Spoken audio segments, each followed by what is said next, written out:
I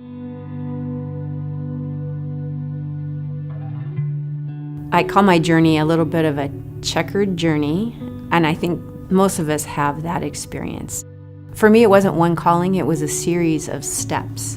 And it included the fact that I grew up as a missionary kid. But at some point, I felt a strong desire to find out for myself what that meant and to take that journey from my head to my heart. I questioned faith for a time, but it was Jesus who really compelled me, his life. And that is what has been the driver all along for me in my vocation. And it's included healthcare and in the private sector as well as nonprofit sector, other things in nonprofit. In all of that, I think it's been this example of Jesus as the nonconformist, turning our culture upside down, that has compelled me.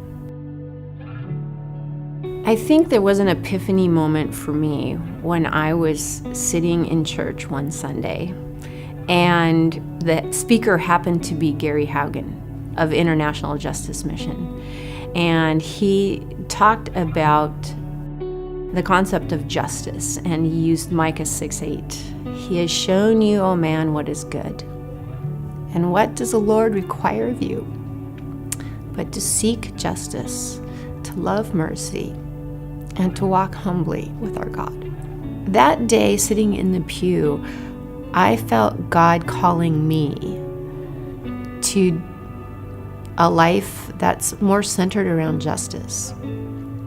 And that day in that pew, I prayed, God, I don't know what this looks like, but I'm willing to take that journey with you and show me how I can be involved in this justice movement. And I had no idea I'd end up in a nonprofit environment and I'd be doing this kind of work. Living a centered life to me is following in the steps of Jesus and seeing how he lived his life. He uplifted the poor, he uplifted women, he touched and talked with people that others in the community wouldn't. I think about the Samaritan woman, the tax collectors, and I think he lived a just life and modeled it. To live Jesus-centered in the marketplace takes courage.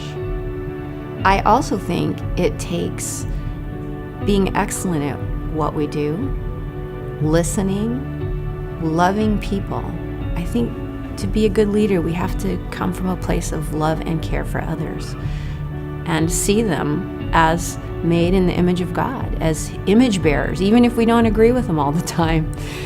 I've learned that as a follower of Jesus, it's important how I manage as a leader and how I listen to people. But I've also learned that it's really important to step up to difficult conversations and not be afraid of those, to be bold and courageous. I find that a lot of times when we call ourselves followers of Jesus, we figure that we can't have conflict. Everything has to be perfect.